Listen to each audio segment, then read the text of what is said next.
नमस्कार, आदाब, सत श्री अकाल सभी को। एक ही ये गाना सुनिए आप थोड़ा सा। जैसा फिल्मों में होता है हो रहा है हूबहू, जैसा फिल्मों में होता है वैसा हो रहा है हूबहू इस भारत देश में। तो आपने गाना सुना, ऐसा हो रहा है उत्तर प्रदेश के एक ज़िले के उन्नाव की, जिसका वो एमएलए था कुलदीप सिंह सेंगर। 2017 की ये बात है। जैसा फिल्मों में होता है, जैसा फिल्मों में 90 के दशक की फिल्मों में हमें दिखाते थे कि नेता है वो किसी भी रेप कर देता है और उसका कुछ नहीं बिगड़ता, वो जेल से छूट भी जाता है, जनता विरोध करती रहती है। मतलब वो हमारे दिमाग में डाला गया था तब से, भाई एमएलए ऐसे, मतलब नेता ऐसा कर सकते हैं और छूट भी सकते हैं। जनता ने मान भी लिया क्योंकि जनता विरोध नहीं करेगी ऐसी फिल्मों से, फिर जनता ने विरोध करना बंद कर दिया। बहुत सारे, ये सेंगर का तो एक मामला है, बाकी और भी बहुत है जो उठते ही नहीं है मामले। ये तो लड़की हिम्मत वाली थी, तो इसने इतनी हिम्मत रखी। तो पूरा मामला आपको मैं बताना चाहता हूँ कि 2017 में किसी के कहने पर वो लड़की 17 साल की लड़की उस सेंगर के घर पे गई और नौकरी के लिए गई थी वो मेन तो नौकरी तो देने की बात अलग है। उसने उस लड़की का रेप किया और फिर उसको निकाल दिया उधर से। अब इसमें ट्विस्ट ये है कि वो पुलिस थाने में गई, किसी ने उसकी रिपोर्ट नहीं लिखी। बिल्कुल 260 दिन तक उसकी रिपोर्ट नहीं लिखी। 260 दिन कितने होते हैं? 260 दिन तक उसकी रिपोर्ट नहीं लिखी गई, क्योंकि वो सेंगर, ये कुलदीप सिंह सेंगर एमएलए था, पहले 4 बार रह चुका था एमएलए, और फिर मतलब इसने बीजेपी ज्वाइन की थी। एक पार्टी का मामला नहीं है, कोई पार्टी हो, हमें उससे कोई मतलब नहीं है। अब उसका रेप किया, वो 260 दिन तक उसकी मतलब एफआईआर नहीं लिखी गई पुलिस के द्वारा। पुलिस प्रशासन एक नंबर का कमीना। उस टाइम पर तो पुलिस प्रशासन, सबको नहीं बोल सकता मैं क्योंकि कुछ अच्छे भी निकलते हैं, बाकी वहाँ का जो उस टाइम पर जो पुलिस प्रशासन था उसके लिए मैं बोल रहा हूँ, हरामखोर एक नंबर का पुलिस प्रशासन वो। तो 260 दिन तक उन्होंने एफआईआर नहीं लिखी, और फिर इस कुलदीप सिंह सेंगर ने उस लड़की को दबाव बनाने के लिए, ताकि ये चुप हो जाए बिल्कुल, तो उसके बाप को गुंडों से पिटवाया। और फिर जब वो गुंडों से पिटवाया तो उसके बाप ने जाकर उसी थाने में जाकर उन्होंने बोला कि ये मेरी लड़की का भी रेप भी किया है कुलदीप सिंह सेंगर ने, और मुझे मरवाया भी है अपने गुंडों को भेजकर। तो फिर उन्होंने, पुलिस वालों ने उसके खिलाफ रिपोर्ट दर्ज करके उसको ही जेल में डाल दिया। ये देखो आप आयरनी, ये हमारा भारत देश है। ये जनता बावड़ी रहेगी ना तब तक कुछ नहीं हो सकता भाई। जनता बिल्कुल बावड़ी है इधर, समझे? तो फिर उसी को उसमें जेल में डाल के और फिर और मारा, जेल के अंदर कस्टडी में लेके और मारा पुलिस ने, ताकि वो लड़की चुप हो जाए। और वो चुप कहाँ होने वाली थी भाई साहब, उसका तो सब कुछ हो चुका था। तो उसने वो कस्टडी में पुलिस ने मारा, तो उसकी लड़की के बाप की मृत्यु हो गई, उधर पुलिस कस्टडी में ही मृत्यु हो गई। और आपको पता ही है ये पुलिस बहुत फेक एनकाउंटर करती है, जो क्रांतिकारी होते हैं उनको लगभग मारती रहती है। फेक एनकाउंटर बहुत आते हैं मामले ऐसे पुलिस के, फेक एनकाउंटर के। तो पुलिस से तो कोई ज़्यादा, वो खान सर बोलते हैं जैसे भरोसा उठ गया इस भारत का। तो पहले से भी उठा हुआ था, कुछ बीच में 1-2 ईमानदार आ जाते हैं, उससे क्या होता है, उससे हम सोचने लगते हैं सारी पुलिस ईमानदार है। अब मर तो गया, अब क्या हुआ? वो तो मर गया, उसको वो वापस जिंदा नहीं हो सकता। जैसे ये अरावली की पहाड़ियाँ कटने के बाद में वापस नहीं उगेगी ये अपने आप। जब पेड़ नहीं है, पेड़ तो हर जगह काट रहे हो, तो मजदेव को बर्बाद कर दिया, हर जगह काट रहे हो पेड़। एक सरकार की बात नहीं है इसमें, कांग्रेस बीजेपी दोनों है शामिल। तो अब दूसरी बात, उन पुलिस वालों को केवल सस्पेंड कर दिया। अरे भाई, उनको फांसी लगानी चाहिए थी। अब ये राजीव दीक्षित का ये सुनिए, जो भ्रष्टाचार करते हैं उनके खिलाफ क्या कार्रवाई होनी चाहिए, सुनिए आप। और भारत सरकार को ये कहा है कि जल्दी से इस देश में एक कानून बना दो कि जो भी लूट करेगा, भ्रष्टाचार करेगा, घूसखोरी करेगा, रिश्वतखोरी करेगा और पकड़ा जाएगा तो 3 महीने के अंदर उसको फांसी की सजा होनी ही चाहिए। और फांसी उसको जेल के अंदर नहीं दी जाएगी, चौराहे पर बिजली के तारों से लटका के उल्टा नीचे आग जला के और उसमें मिर्ची का पाउडर झोंक के तब उसको मरने देंगे। जब इतनी सख्त सजा होगी तब घूसखोरी, रिश्वतखोरी इस देश में खत्म होगी, नहीं तो नहीं होगी। यह कार्रवाई होनी चाहिए। जो भ्रष्टाचार करता है, थोड़ी बहुत भी भ्रष्टाचार करता है, ये कानून बनना चाहिए। ऐसी नीतियां बनाती नहीं है सरकार, कोई हो, चाहे बीजेपी हो, कांग्रेस, कोई सरकार नहीं बनाती ऐसी नीतियां। तो उनको ये जो भी राजीव दीक्षित जी ने बताया ना, ये सज़ा होनी चाहिए थी उन वो 7 जो पुलिस वाले सस्पेंड हुए ना उनको, ताकि उनसे सीख लेकर कोई और नहीं करता। अब उनको केवल सस्पेंड करने से क्या होता है भाई साहब, वो कमा के तो ऐसे भी खा लेंगे।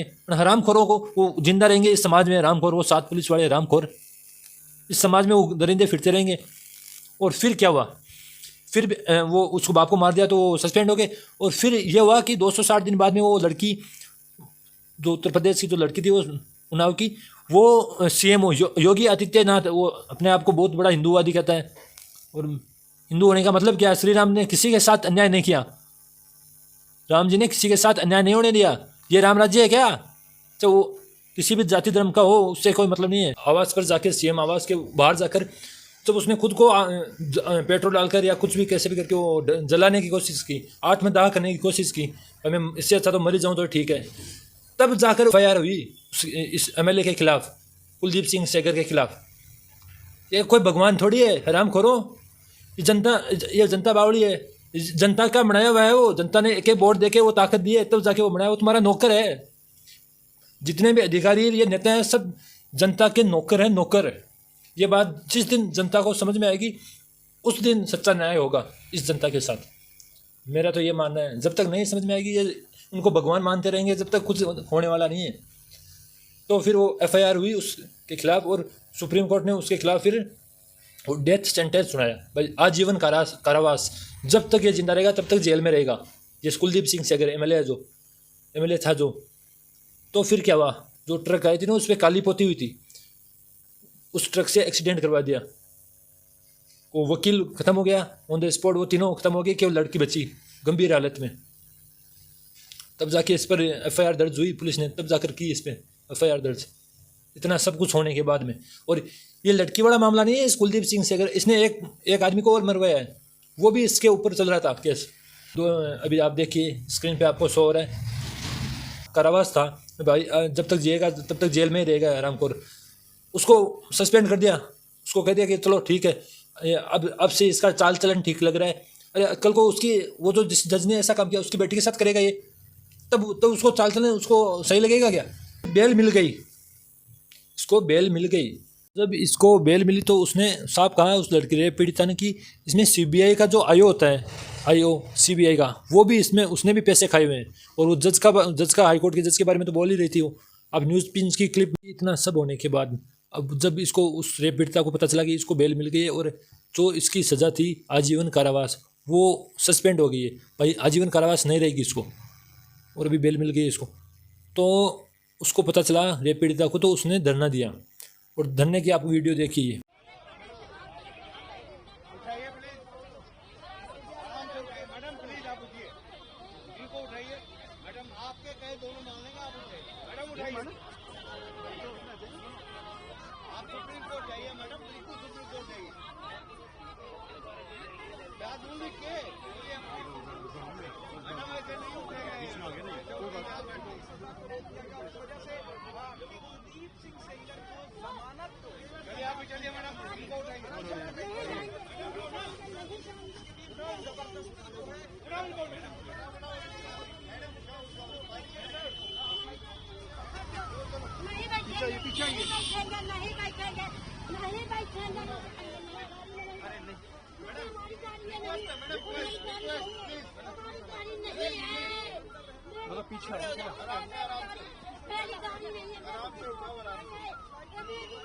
ने पुलिस वालों ने रातों रात उनको वहाँ से हटवा दिया, ये बोलो ये न्याय है? और वो दरिंदा बाहर घूम रहा है। अभी जो दिल्ली का हाईकोर्ट का भी ये वर्मा करके वो 15 करोड़ जिसके केस निकले थे, वो जल गए थे नोट, तो आग बुझाने के लिए वो फायर ब्रिगेड वाले गए थे, तो उनका तो उसका उस जज का क्या हुआ? उस हरामखोर का, वो दिल्ली का जज था भाई साहब। आप कहाँ जाओगे? जनता, ये बात की जनता से मैं पूछना चाहता हूँ, आप तुम कहाँ जाओगे? ये जज भी ऐसे निकल रहे हैं, तो ये जज ऐसा निकल गया जिसने बोल दिया चलो अब चाल चलन उसका ठीक लग रहा है कुलदीप सिंह सेंगर का, तो इसको आजीवन कारावास नहीं रहेगा, छोड़ो। और हरामखोर को छोड़ दिया इसको, दरिंदे को, इस समाज में घूमने के लिए। और फिर उसको भ्रष्टाचार नहीं किया, ये भ्रष्टाचार नहीं है क्या? उसने भी तो भ्रष्टाचार किया। उसको ये राजीव दीक्षित जी वाली अभी बताई जी, वो सज़ा होनी चाहिए? नहीं, उसको कुछ नहीं किया, उसको बस ट्रांसफ़र कर दिया दूसरी जगह हराम को। ये ऐसा इस देश में कब तक चलता रहेगा? जब तक ये जनता नहीं समझेगी, जनता बावड़ी रहेगी धर्म, जाति, और ये आजकल नया चलने लगा है वो भाषा, मराठी बोल, हिंदी बोल, अंग्रेजी बोल, ये बावड़ी इन तीनों में पजी रहेगी जब तक ये ऐसा ही होता रहेगा जनता, भारत की जनता के साथ। तो जागो ग्राहक जागो। धन्यवाद, जय हिंद। चैनल को सब्सक्राइब ज़रूर करें ऐसे इंडिपेंडेंट क्रिएटर्स को आप, ताकि बढ़ावा मिलता रहे, आपकी आवाज़ को हम उठाते रहें। सब्सक्राइब करें, लाइक करें वीडियो को। धन्यवाद।